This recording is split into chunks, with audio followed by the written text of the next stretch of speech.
All right, my.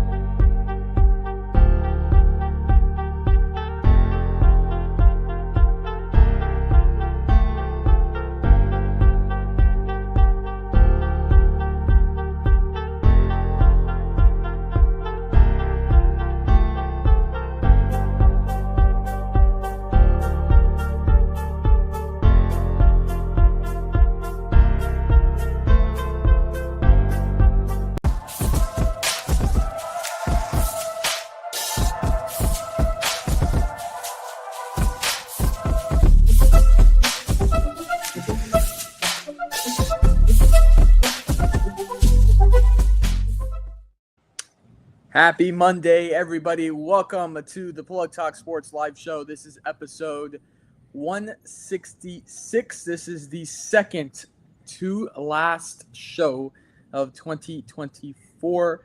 Our last show will be next Monday, and then we will be taking a quick little break over the holidays so we can just rest up and enjoy time with our family for Christmas and New Year. So you got tonight and you got next Monday. So 2 more episodes to go. You guys know me, Danny Torres. We got Brandon. We got Janka. Let's go into our plugs and shameless plugs of the week. Let's start with good. Brandon, plug of the week.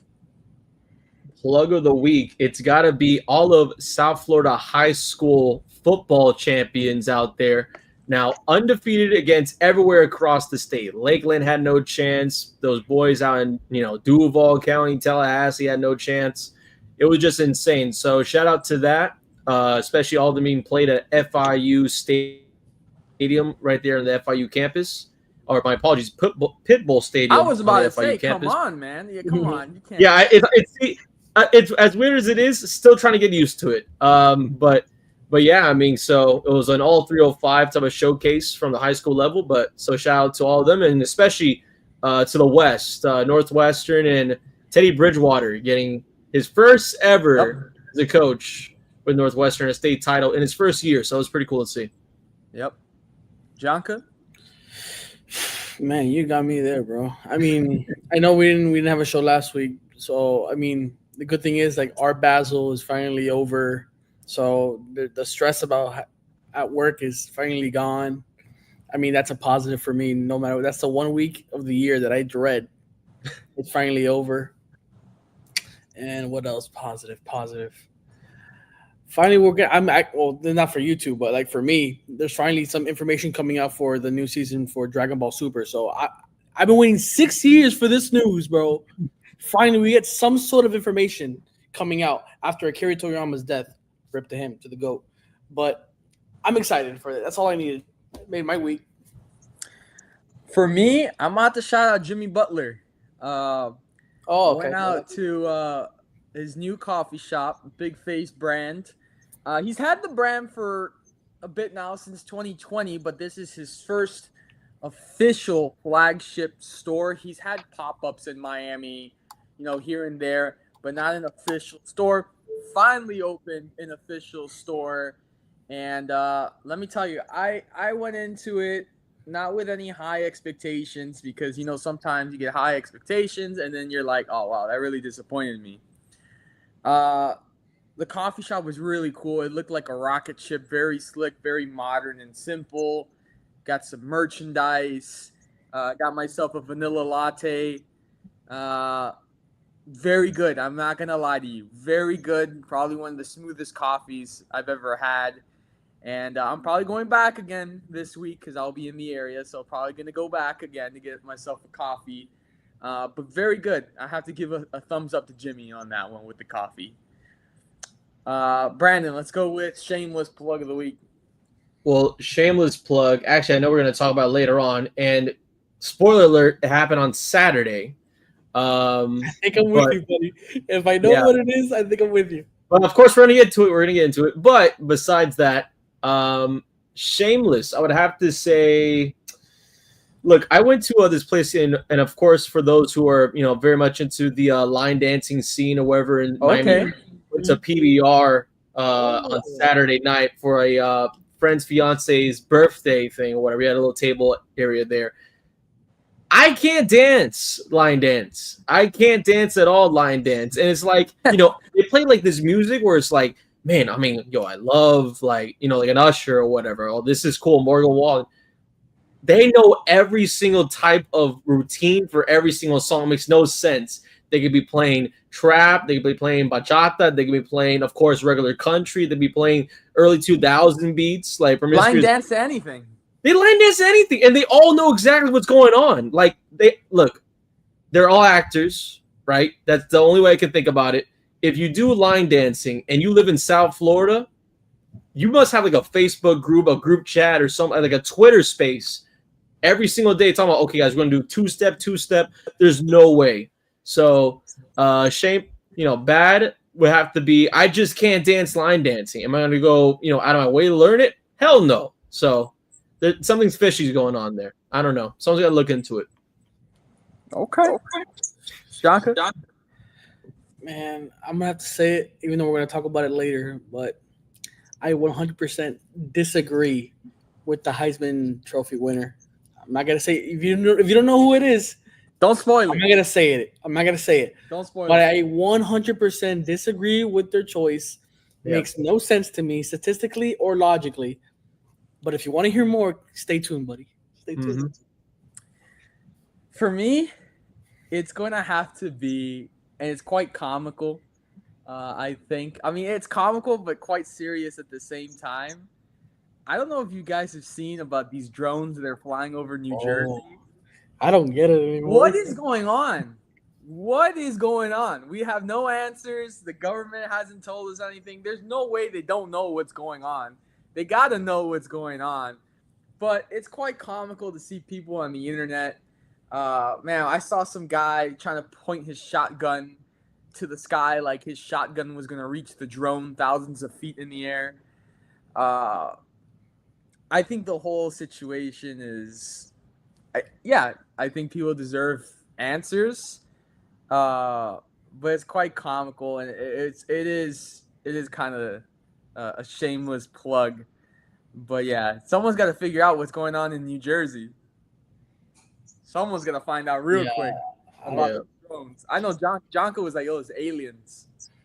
I don't know if it's aliens or not, but what doesn't make sense to me though is that the government knows where you shop, where you live, what you buy, where you buy it, when you bought it, and how much you spent on it.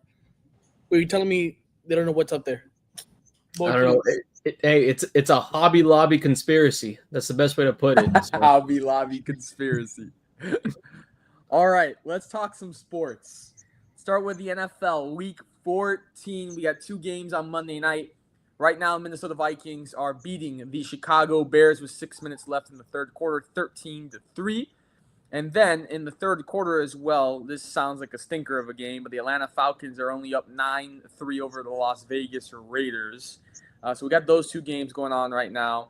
And then on Thursday night to start the NFL week, we had the Los Angeles Rams defeating the San Francisco 49ers 12-6. Yeah, I don't think the 49. This is not it. This is not it for the 49. Yeah, put them to sleep. This is not it for the 49ers this year. The Rams are a team that have been really weird this year, also inconsistent. They look really bad, but then they can look really good. They lead the division, so props to them. I mean, they're getting it done. 8-6 record. They're in first of the NFC West. So props to them. But San Francisco, yeah, and I forgot who they suspended today for 3 games for the rest of the season for. What's going on in San Francisco? We got players denying, like, going into the game. Like, nah, I don't want to go into the game. Like, what is going on? Yeah, I mean, I think it was Campbell, one of the defensive guys, one of the pass rushers for their team. And, I mean, let me tell you, though, because this was not saying, surprise, but a little foreshadowing where, Brandon Ayuk and Debo's having some issues with the offense, even though he's having issues, let alone catching a ball. This is just a team that's on the brink of giving up on itself. Now, Kyle Shanahan issue, I doubt it. I think it was honestly the roster they got right now. The roster they got, a little too cocky, some of those guys on that roster. I disagree. I think it is a Kyle Shanahan problem. I mean, no, I know they're really into the injuries with McCaffrey, now Jordan Mason and Ayuk, and what happened with Ricky Pearsall earlier in the year getting shot. Yeah. Despite all that, like you still have one of the best rosters in the league. Somehow you can't get it done. I don't want to hear it because Cooper Kupp was gone the majority of the year. Puka Nacua was also out during the year. Matthew Stafford was not playing well. And yeah, look at this now. They're in the lead of the division. I don't want to hear it. I really don't. You've lost 2 Super Bowls since 2020. And now somehow, some way, you lose these players and all of a sudden you don't even know what you're doing. Yeah. Stop it. Debo's been having not so hot season. Him too. He's been dropping really easy passes. Just not too long ago, we saw guys fighting each other. Debo was one of them on the sideline in San Francisco. So there might be some deeper issues in that locker room that we are not really concentrating or focusing on. But again, Rams beat the 49ers 12-6 in that division game. Then we have the disrespect of ESPN and the NFL thinking that the Carolina Panthers were favorites over the Dallas Cowboys. I know the Cowboys are not having a good year, but come on now. Cowboys beat the Panthers 30-14. Cooper Rush, career high, 3 touchdowns. Micah Parsons had a great game. And CeeDee Lamb, I still think CeeDee Lamb is one of the top receivers in the league for sure. Makes things happen, and it was a rout for Dallas. And they're now 6-8, but they got some difficult games coming up to end the season. So do I think that I would like to see them end with a positive record, or even if they can come away with 8-8 with the year they've had and the injuries they've had, I'll take it. But I don't foresee it. I think that, unfortunately, the games coming up are going to be too difficult. And then, of course, we lost another player, Trayvon Diggs, now out for the rest of the year getting surgery. This is just a bad year for the Dallas Cowboys. So not expecting much. Ravens absolutely putting a beat down on the New York Giants, 35-14. Can we talk about Lamar Jackson? Is he the MVP or what? 5 touchdown passes.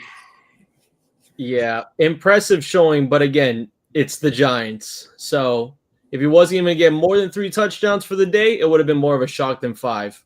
I'm telling you though, MVP, we actually saw the MVP play at 4:25 in the afternoon on CBS in a primetime game. I'm pretty sure we're going to talk about that game pretty soon. But Lamar right now, second fiddle, I think. Okay. Then we have the New York Jets pulling out a victory over the Jacksonville Jaguars, 32-25. Devontae Adams had a Devontae Adams-esque performance, and Aaron Rodgers helped them as well. So Jets are now 4-10. That's a little of a disappointing result for Jacksonville. I'm not gonna lie, losing to the New York Jets. Yeah, and the craziest one, the first Florida team since 2015 to lose to the Jets in Florida. Damn, so that's sad. Hate to be that team. Very sad. We got the Washington Commanders 20-19 victory over the New Orleans Saints. It's a 1-point ball game. Jaden Daniels 2 touchdowns. Let me tell you, the Saints just this year, after they beat the Cowboys, which seemed to be their Super Bowl this year, it went downhill. And they've had some – it's been unfortunate. They've had some close games like this one, but they haven't been able to just recover. And they've had some key injuries as well. Do you think Kamara leaves New Orleans? Yeah. I mean, if he's a person that's only wants for the money, then sure, he'll stay. But if I'm him, I would go to a team that needs a running back. I don't know. I guess maybe the Giants need a running back pair with Tracy. That would be a really, really nice combo. But I don't know. I don't know. I don't really see him as a ring chaser. I think he likes it in New Orleans, so maybe he'll stay. I think they just need a good quarterback situation because they've been jumping from quarterbacks the whole year. Maybe that's the issue. Like you saw how hot they were to start the year, so I don't want to blame it on that on the bad team because they don't have a bad team in like total wise. Like I don't know. It wasn't their year. It just wasn't their year. I mean, they started off looking suspiciously good. Yeah. Then it fell off quick. So I mean, nothing's ever guaranteed in the NFL, but I mean, I think they're just a little bit of a quarterback away, maybe some better play calling, and then they could be way better. Yeah, and I think the biggest part from that one, Jonka, they have a top 10 pick this upcoming draft. So for Kamara's standpoint, I would at least wait till after the draft, see what happens. And, I hate to, jump the gun on this, but maybe because of what's going on right now, a lot of the Cam Ward stuff, maybe Cam Ward goes to New Orleans. Maybe we have, another guy like Dylan Gabriel be picked up way earlier than expected.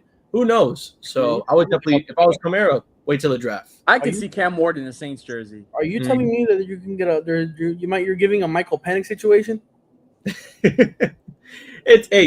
Honestly, in today's NFL, it's a real possibility. As of right now, it would be the Giants for 1, Vegas 2, Carolina Panthers 3, New England 4. And then what's it called? The Saints would be 1, 2, 3, 4, 5, 6, 3, 4, 5, 6, 7, 8, 9, 10, 11, 10, 11. Depending on what happens with the Bears today. I think the Bears are going to lose this one. So, yeah. I mean, you have the Giants need a quarterback. The Raiders need a quarterback. Yeah, but the Raiders have been they've been heavily trying to get Shador. So, Shador was throwing balls with Malik Neighbors. So yeah, as well at a New York Giants. So that's at this point it's like the Shador showcase at this point with those. Yeah. So we got Cincinnati Bengals now getting back-to-back victories for them. They're 6-8, 37-27 victory over the Tennessee Titans, who are 3-11 now. Joe Burrow set a franchise record with 3 more touchdown passes in that game. I feel bad for him, honestly, man. Really, bro. He's a great quarterback, but I think after that one Super Bowl, he hasn't had any luck. Yeah, an MVP year going to waste. That's basically what it is. Yeah, no, for sure. If his defense was just average, not even below that, bro, they could be Super Bowl favorites. They could be. So we have the Kansas City Chiefs, who are, I'm going to tell you, the weakest, I think, 13-1 team I've ever seen. 21-7 victory, only 21-7 victory over the Cleveland Browns, who are 3-11. Mahomes goes for 2 touchdown passes, left with an ankle injury. X-rays came back negative, but he is considered day-to-day. What do you guys think, or how much of a factor this is going to play for the Chiefs? Go ahead. Not at all. I'll make it quick. It was the exact same thing last year. He was gingerly throughout that postseason run, and they still won a Super Bowl, so not at all. Who do they play? Jonka? They play the Texans on Saturday, apparently. Okay. Think about this for a second. I want to put this guys into perspective, right? They just won 21-7. It was against the Browns. The Browns. They had 6 takeaways in total for the entire game. You only scored 21 points, bro? Come on, bro. Wait. Let me see the stats on this game, because I think if I remember correctly. But you're talking about a Jameis Winston-led Browns team. That's interceptions in the end zone. If we're talking about Jameis Winston ball. The defense took away the ball 6 times. Mahomes threw 2 touchdowns. Yep. Right? Okay, and then let me see, what was the other one? And then Xavier Worthy ran it in for a rush. That's it. With 6 interceptions or fumbles? That's it? 21 points against the Browns, bro? Come on. Bro, if this team isn't the most flawed team I've ever seen in my entire life. Holy snap, bro. I kind of agree with Jonka. I think a 21-7, just a 21-7 victory over the Cleveland Browns. It's not giving me, any sort of impression. No, I mean, don't get me wrong, you probably should have put up 40. But again, a win is a win. And from what I'm understanding, they've literally been a play away for the past few games. Yeah. to be at this record. It was either this or like a 6-7 record. So I'm telling you right now, as long as they finish out and, Mahomes can be as gingerly as possible on the field, barely running away. I mean, the O-line is probably going to be the biggest issue because that O-line has been horrendous this season. But again, it was the exact same situation last year. He's not his full 100%. They still win games by a close margin. They find a way to get him to February football. So, I got to agree with Brandon. I agree with both of you guys. I have no complaints on what any of you guys said. So, Brandon, the stage is yours. Talk to us. Houston Texans, 20-12 over the Miami Dolphins. I want to know what you have to say after this. Look, I'm just going to open up the conversation with I'm like at home. I'm watching the game. And mind you, I'm a little back because I got memberships. I don't have cable or nothing. I'm a little bit back, right? So I'm watching the game. They're on a drive down. They're like, I don't think in the 30 or something like that. I see a Twitter notification on X or whatever, and it's Jonk over here. He adds me. This wasn't even like a DM. He added me on Twitter. What an interception. And I see the interception when I look up from the phone. And again, Singletary had a hell of a game. He had 2 picks for the day. And for the Dolphins themselves, I mean, again, this is, let's not, beat around the bush. This is a good Texans team, right? They're basically have already won their division with that victory over Miami. And the Dolphins themselves, they were already in hot water to begin with. But in this game, though, probably the poorest game that Tua has played all season. And that's including week 2 against Buffalo, which we know what happened week 2 against Buffalo. Tua, since his return, only threw 1 pick through those games, was 4-5 in his last 5 games, and threw 3 picks alone in 1 day, So there's no other way to look at it. The defense of Houston was phenomenal. I think the secondary really fooled them. Like Tua had this safety down the middle that was always jumping on the routes. But for this game, though, this means that the Dolphins 5% chance to even make the playoffs. And this would mean that, of course, Dolphins win out the rest of the year. Colts lose, I believe, 2 of 3. And then the Broncos, this is not going to happen. But for Broncos or Chargers, one of those 2 teams to lose out all their games, which, again, most likely won't happen. So this was more or less a nail in the coffin. And straight up, from Mike McDaniel's perspective, 4th down, those type of conversions, I'd had no issue with the play calling in this game. Tua, on the other hand, there were times where, the last interception to ice the game that Singletary had against Hill, that was just that was in Hill's hands. And he's just, there's nothing I can even say about that, Tua did his job there, but the previous 2 where you're in that position where you can at least get points on the board, Unexcusable. You got it. And especially the second interception where either Hill was just late on that route or Singletary just jumped. And again, jumping with no help behind him for a safety. Super big time, crunch time game for that team, especially for Singletary.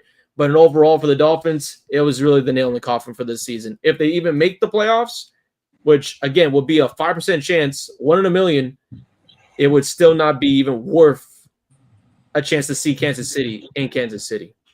Jonka, you want to go next? You go, bro. You already know what's gonna happen, bro. Okay. We'll save you. We'll save you for last. Brandon, this team. First of all, they just got rid of Odell Beckham. That mattered anything at all? 9 receptions for 55 yards. I mean, it didn't really matter. I think he's washed. Tyreek Hill, I don't think he's looked good, to be honest with you. Tua, you already know how I feel. I don't think Tua is the guy.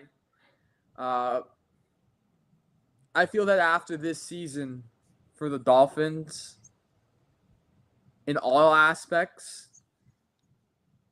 I think they have to look at themselves in the mirror and try to figure out, what are we going to do moving forward?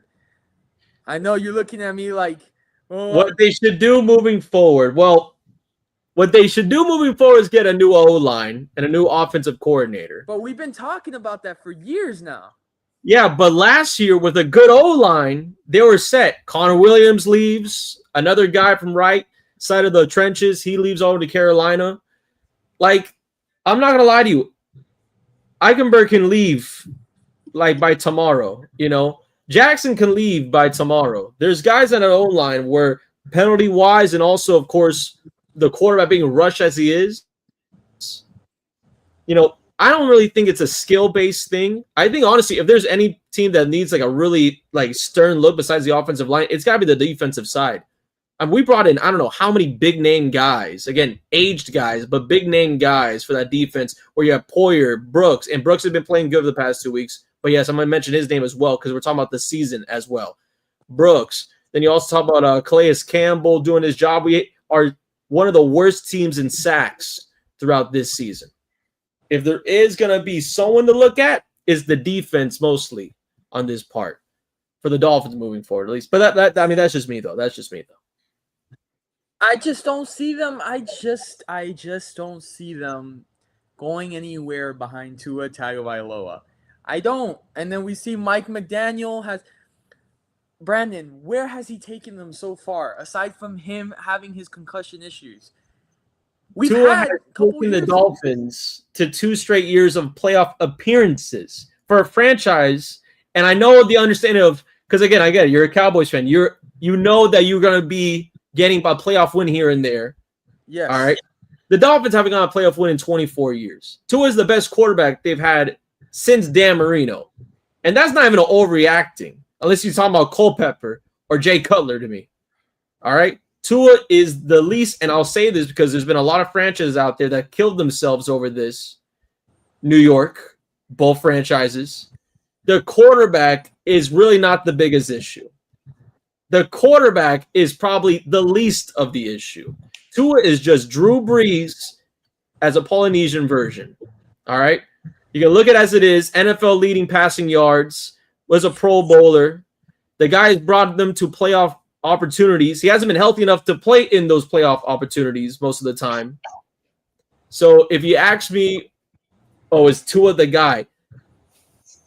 Brock Purdy was in a Super Bowl. Jimmy Garoppolo, I don't care if he's the guy under center. If the defense is horrible and we can't get a roster that's healthy throughout the time, does it really matter if we have Tom Brady under center? I mean, let's be honest, guys. Let's be real for a second. Yes, it does matter. Does it really matter? I mean, Brandon, you would give up everything in your house to have Tom Brady behind that line. You know Brady will be killed behind that line. Are you joking? Nah, bro. Look, even Lamar Jackson, as good as he is, has struggled with Baltimore. Because of what reason? It's not because of the offense half of the time. It's not, and again, Joe Burrow is having the same issues that Tua's having. The defense sucks on that team, and of course, but there's a difference though. Lamar Jackson and Joe Burrow still with offensive line problems make plays.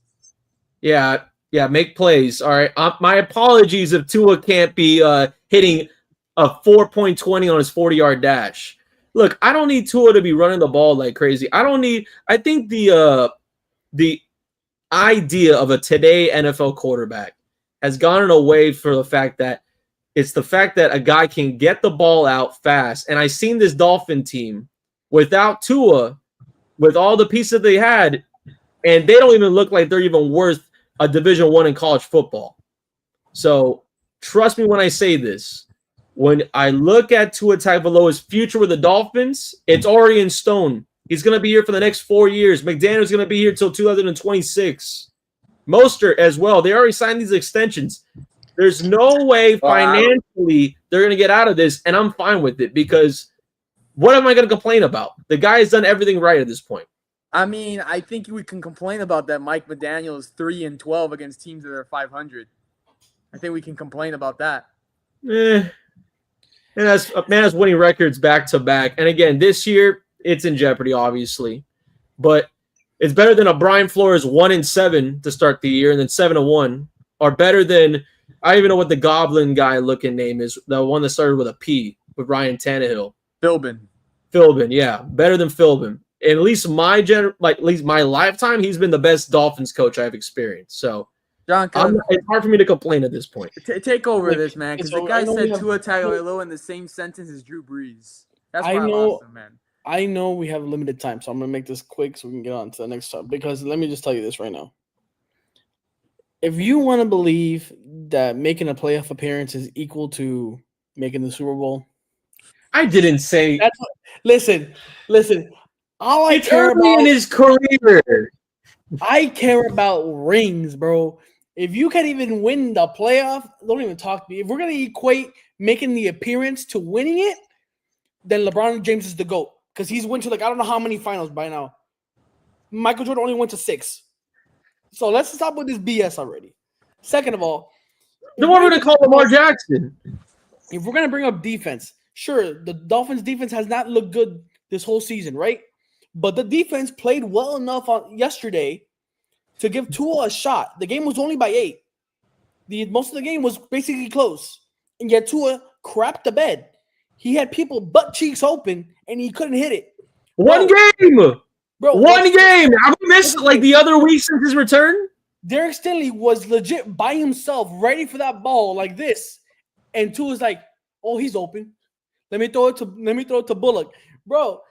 It's like, what are you doing, bro? It's like every mistake is being made whenever, when the Dolphins need a significant win, they can't get it. But whenever it's a bad team, they look impressive. It's like we let the Tennessee Titans go into Miami, and our defense let them have over 21. I said the majority of the season, but we must be only paying attention on one day at a time. We must be paying attention one day at a time. That the defense did not play well enough yesterday for Tua to be put in a win. The defense shouldn't even allow a touchdown. Stroh was having a horrible game. You lost by 8. I'm telling you, I don't really care. All right, I'm telling you right now, that defense should have locked that Texans team. That Texans team looked weak going to that game. The only player that even showed up was Singletary. The only player, and maybe the defensive coordinator, maybe. All right? And again, the Jets beat the Texans. Putting that out there. That's crazy. And guess what happened? You guys struggled against Guess what the defense did against the Jets? Not Tua, but guess what the defense did against the Jets? They allowed them to get heavy points down the field, heavy yardage, first down yardage down the field as well. The defense has been one of the biggest struggles. And again, in a season where they should be picking the slack up when Tua's gone early in the year. But for the future, I don't want any more bigger names because it looked like every big name from free agency we got, they even showed up this year. Not even Odell. This is the issue why, before we go, Daniel, this is why I have issues with when teams pay these quarterbacks $50, $55, $60 million, and yet they can't produce it when big games come. Hey, am I wrong or am I right? Is Tua right now playing at $55 million worthy? He's not even paying at $10 million. He's not. He's the best player on the team right now. Are we just looking for this Sunday, or we're looking at this season? As of right now, the best player on the Dolphins is Jonnu Smith. Straight up. Okay, I agree with that. You know what? That's the FIU grad. I'm not even going to hold you. That's the FIU grad. He's been balling out. On crack. He's smoking it, bro. Yeah, he's been balling out. So, and again, short contract. So hopefully they bring him in another year. But he's been balling out though. Paw up though. He's gonna make his money. For sure. I have to agree with that, and all I will say, my final word is just like Jonko's Hurricanes. We're gonna be back here again with this same conversation next year of how Mike McDaniel and Tua are sucking it up, and the guy can't throw the football, and we might be even talking about another concussion. Who knows? Bro, we're this is right here. This is the triangle of death. We got the Cowboys, we got the Canes, and we got the Dolphins. Then we got Broncos 31-13 over the Colts. Jonka, you want to talk about a little bit about your Patriots 30-17 loss over the Cardinals? It's just bad play calling again. We have probably one of the worst OCs, one of the worst receiver rooms in the entire league. Drake Mays and Christian Gonzalez are the two best players on the team, but yet they play on opposite sides of the ball. There's no consistency. I think if I remember correctly, Gerard Mayo took a shot at the OC when a reporter asked him about why didn't you guys run the ball, or why didn't you tell Drake May to run the option when he's open on a 3-and-1, 4th-and-1? And then Gerard Mayo told the reporter, "You tell me." And so it's like, so he kind of threw some shade at the OC. So I'm not expecting Alex Van Pelt to maintain his job next season. I hope so. I hope he leaves, bro. We need a new OC because Drake May needs something, bro. He needs some receivers. He needs some new play calling because this is atrocious. It was bad. It was really, really bad. But so this is where I feel should have been America's game of the week was Bills and Lions. Bills 48-42 over Detroit. I feel like that should have been America's game of the week. Then we got Buccaneers over the Chargers 40-17. That was surprising because the Chargers have not been playing bad at all this year. Yeah. This was America's game of the week. It's the Eagles 27-13 over the Pittsburgh Steelers. There's a lot of hype right now behind the Eagles that the Eagles are going to be the ones to get to the Super Bowl and win it all. But we've seen that movie before. So. I mean, now after this news that just recently came out with David Montgomery being out with a torn MCL, now it's just him and now it's just Goff and Gibbs back there. No shade to Gibbs, but that 1-2 punch was lethal. Now they lost one of them. And I know Detroit's defense has gone the injury bug as of late. So that just shows how hard it is to even make it to a Super Bowl and have to be perfect. So it seems like the other Brandon's prediction of the Eagles going to the Super Bowl is might be right. Shout out to the other Brandon from 2 weeks ago.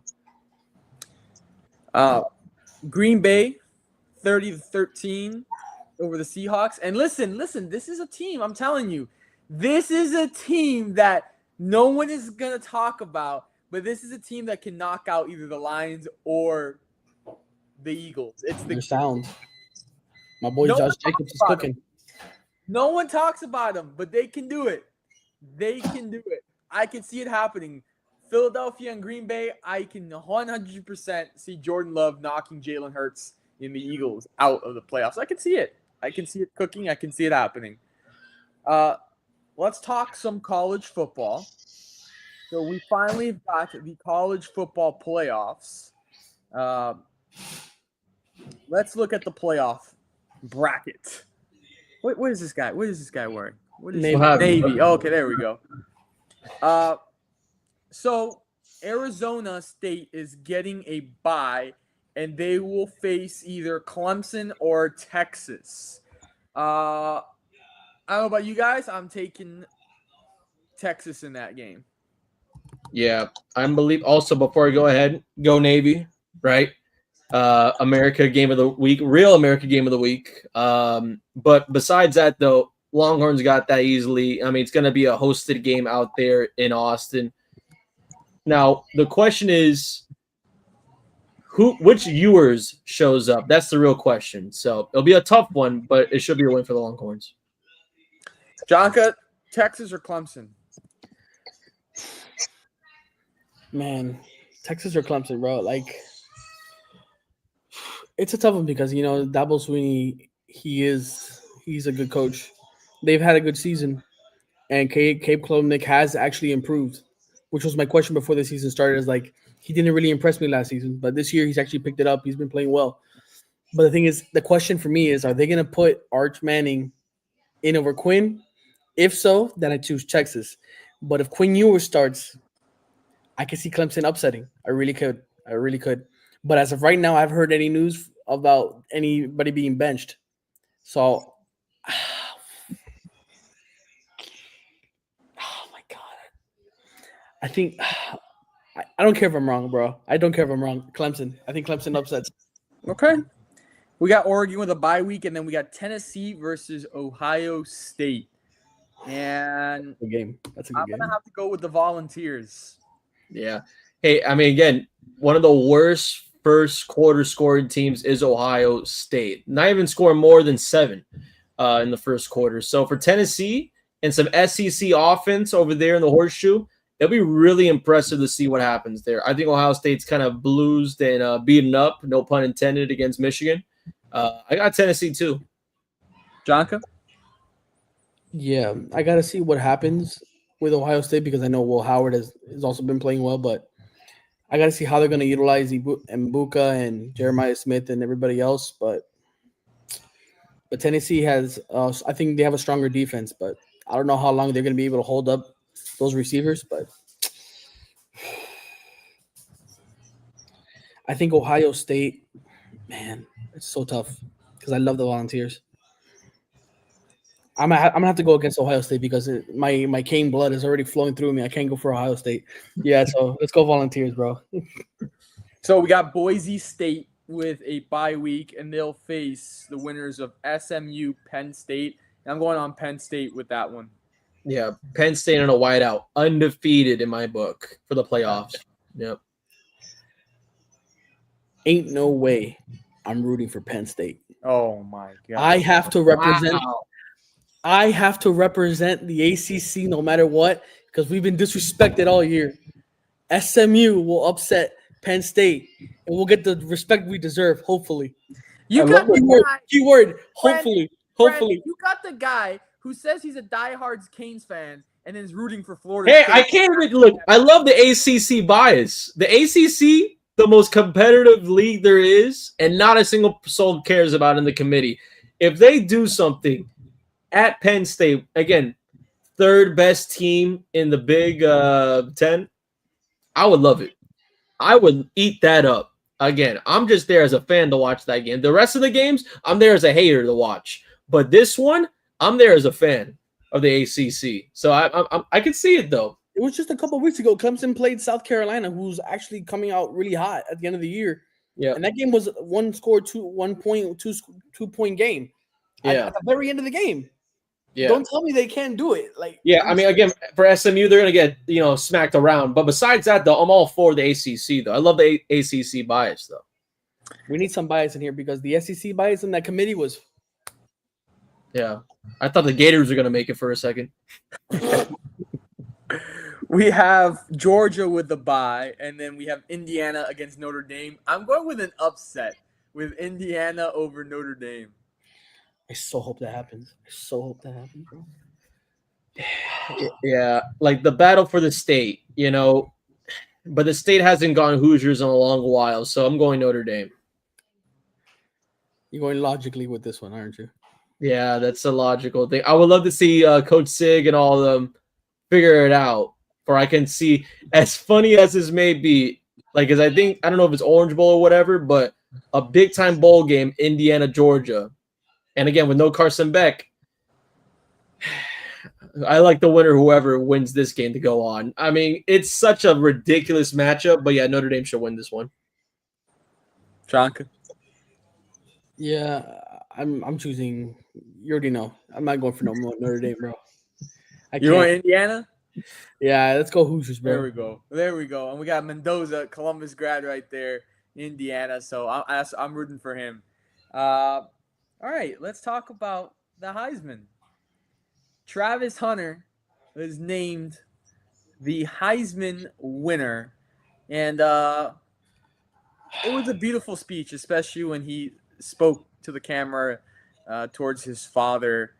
But Jonka and amongst many others were very upset.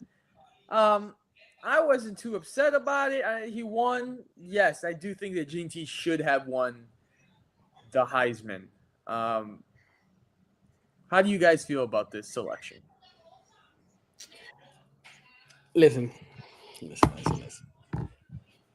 If you guys know me, I like math, right? 1 + 1 = 2. It should be that easy, right? Nah. Let me point this out to you right here.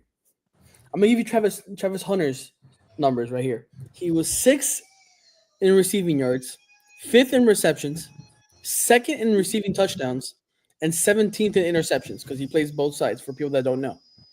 Now, I'm going to read you Ashton Jeanty's stats. Now, mind you, just remember what I just said with Travis Hunter. He was not first in any of those categories. Ashton Jeanty, 1st in rushing yards, 1st in rushing touchdowns, 1st in yards per carry, 1st in yards after contact, and 1st in forced missed tackles. What are we talking about here, guys?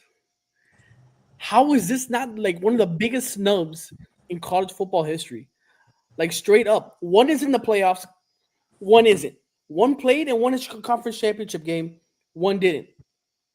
We knocked off Cam Ward for losing a game to Georgia Tech and to Syracuse. He had 2 losses.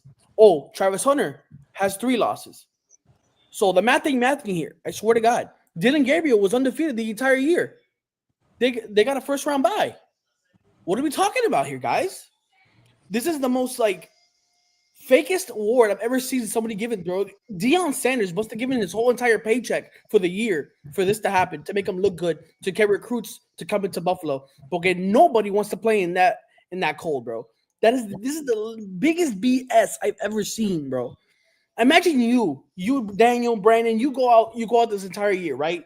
You break records, you get first this, first that, first everything. Then they give it an award to somebody that was 6th here, 10th in that, 8th in this. I'm like, bro, I was better than everybody else in everything that I did. How do I not win it? And he wasn't even top 10 or top 15 in any of both sides, bro. It doesn't make sense, bro. There's no way you can logically argue with being on this, bro. If you think you like him because you like him, okay, that's just opinionated, but not factual. I don't know what else to say. I really don't know what to say. Anybody that disagrees with me, you can fight me outside right now. I'll give you my address straight up.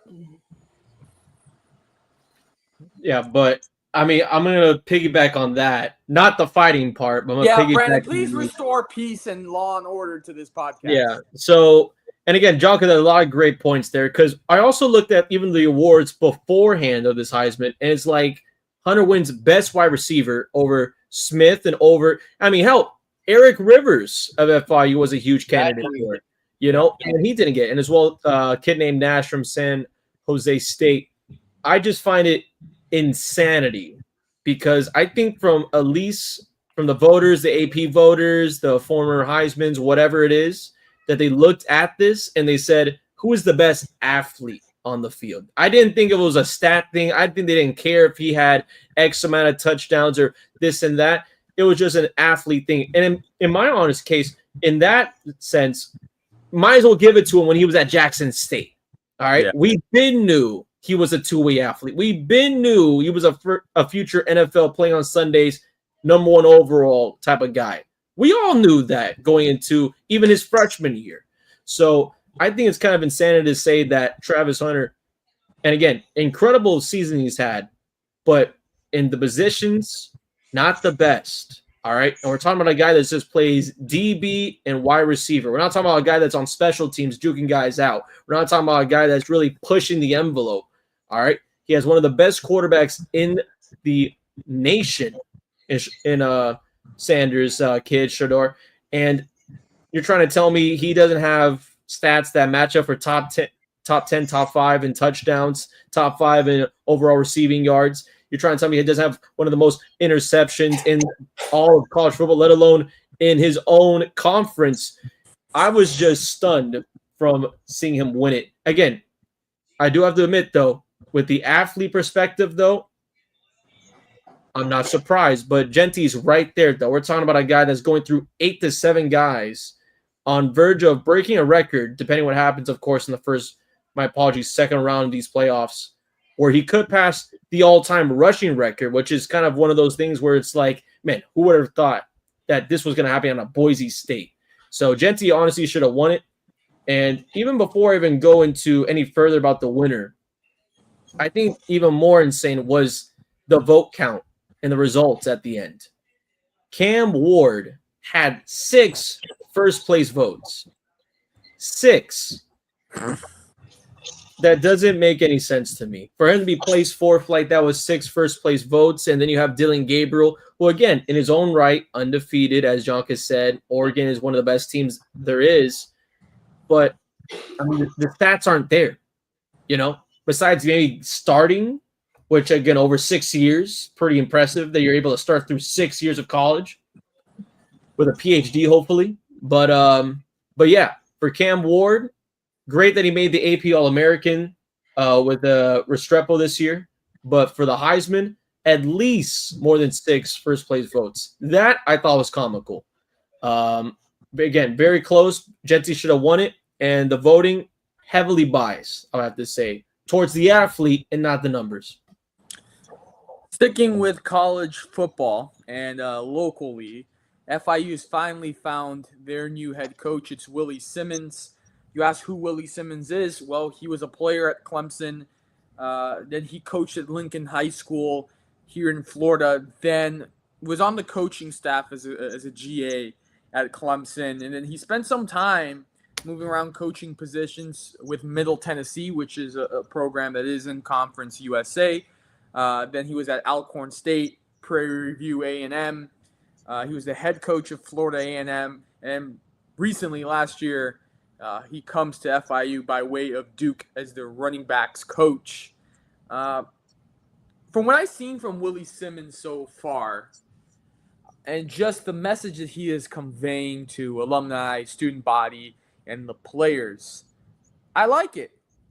I like it because one of his biggest messages has been, if you don't believe that this program could be playing for a Conference USA championship next year, you're not the type of young man that we're looking for. If you're not going to wear your FIU gear proudly around campus, around the community, you're not the type of young man that we're looking for.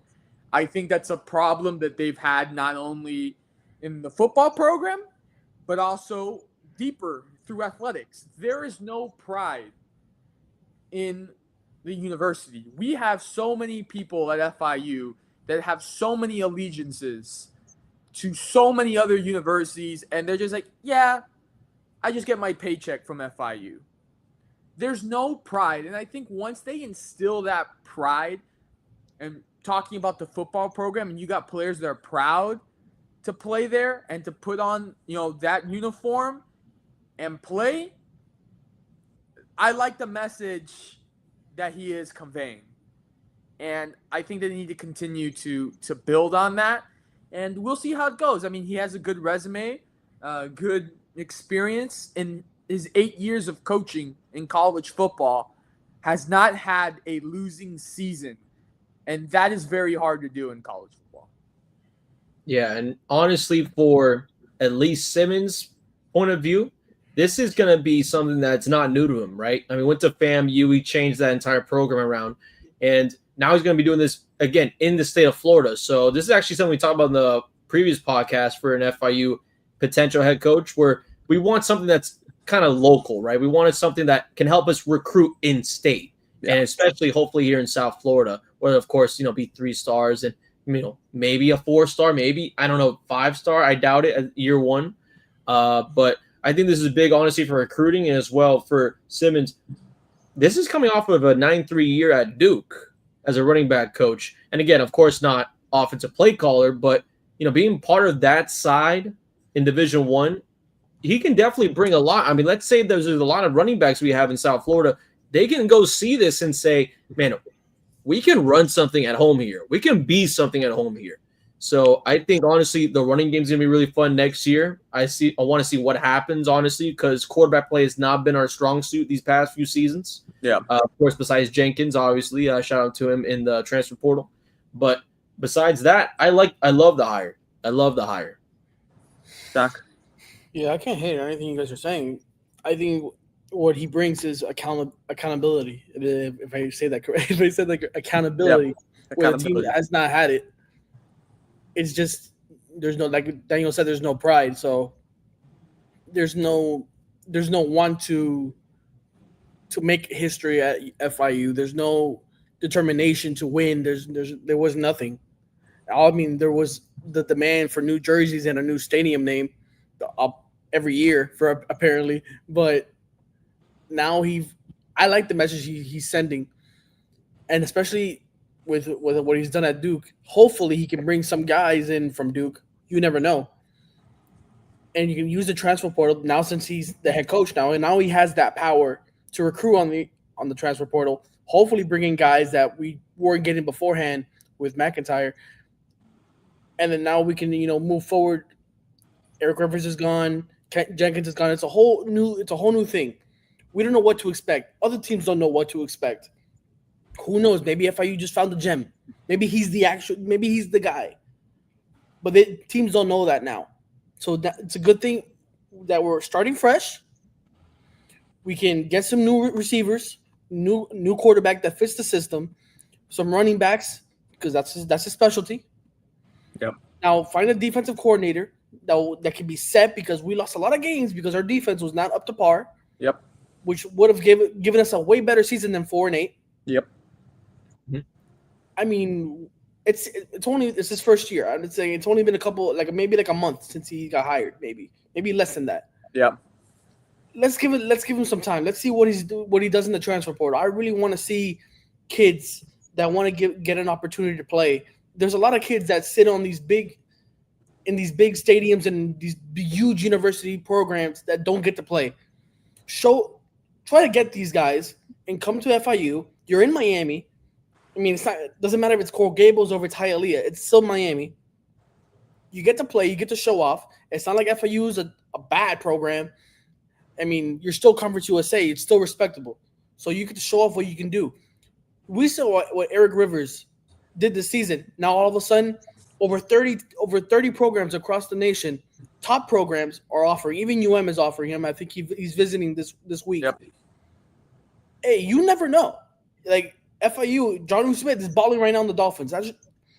If I'm Simmons, I'm bringing in Jonnu Smith. He's right around the corner. So he's already has. Hey, that's what I'm saying. Yeah. So you need just to say I was FIU alum. You could be too. We can win. You saw my talent. I'm proving it right now in the NFL, where it's the biggest league ever. Like, come on. Like, I'm loving this hire. Honestly, I love this hire. I love the message he's sending. I love the accountability because if you don't support your team, then no one's gonna follow the mission. And the mission is to get FIU where it has to be, and it's winning football and winning the conference championship, obviously, and hopefully national championship, but little by little. Look, we'll have to create the collective before then. So yeah, it's a huge collective, but hey, doesn't matter, little by little. Yeah. Quickly, last topic. I want quick thoughts on what do you guys think was the reason behind LeBron James' random, odd, quick leave of absence due to personal reasons? Age is a real thing. It's going to catch up to him, if not already. So it's either he's tired of the game or he's just getting tired at the game. So that's all I have to say to it. I don't think it's anything personal besides that. Do you think he thought about retiring? I would have to say so. Because, again, I think especially anyone's career, I mean, especially in the NBA, when you pass 35, you got to think like, man, when should I end it? You know what I mean? So I think that question has been asked more than recently now, especially since his own son has now played with him. So I think retirement has definitely been asked. I think, John, before you go, I think he's got about one more year left. Yeah. I think next season will be his final season. Yeah. I know he signed a two-year deal this year and the next year. Next year is going to be his farewell tour. Now, why he decided to leave for like almost a week, for people that don't know, I'm not going to get political here. So, conspiracy theory. Here we go. Yeah, conspiracy theories with the whole Diddy situation. But all I know, I forgot that former UFC fighter. What's his name? Oh, it's slipping my mind right now. But I'll tweet it out. Apparently, he knows a guy that gives LeBron performance-enhancing drugs. And, every so often when LeBron's not having a really good, little a little streak where he's not playing so good, all of a sudden he's out for a certain amount of time, comes back, like we just saw yesterday, and all of a sudden he's jumping from the free throw line doing tomahawk dunks. What happened to that sore foot you just said he had a couple days ago? Oh, so much better. It's so much better now, right? But that's just conspiracy theories. That's what he's saying, not me. Now, when have we ever heard LeBron getting drug tested? I've seen other players get drug tested minus LeBron James. Hey, don't attack the messenger. I'm just saying something doesn't make sense. How do you come off a parent sore foot and then come back the game whenever you're ready? Oh, tomahawk dunks from the free throw line, bro. Please, something's going on, bro. I thought you were gonna go a totally different direction with that conspiracy. I'm glad we went that. I really thought he was going a different direction. When you said a guy recently in the news, I wasn't liking the connection there, Jonka, but I'm glad you went a different route. I'm glad you did too. Anyways, guys, that is all the time that we have on Plug Talk Sports tonight. This has been episode 166. We hope you guys enjoyed it. We thank you guys for watching us this weekend and week out, and stay tuned to all of our social media for just all sports-related content. We hope you guys have a great rest of your week. Have a great rest of your night, and we'll see you guys next Monday for the final episode of 2024 for us.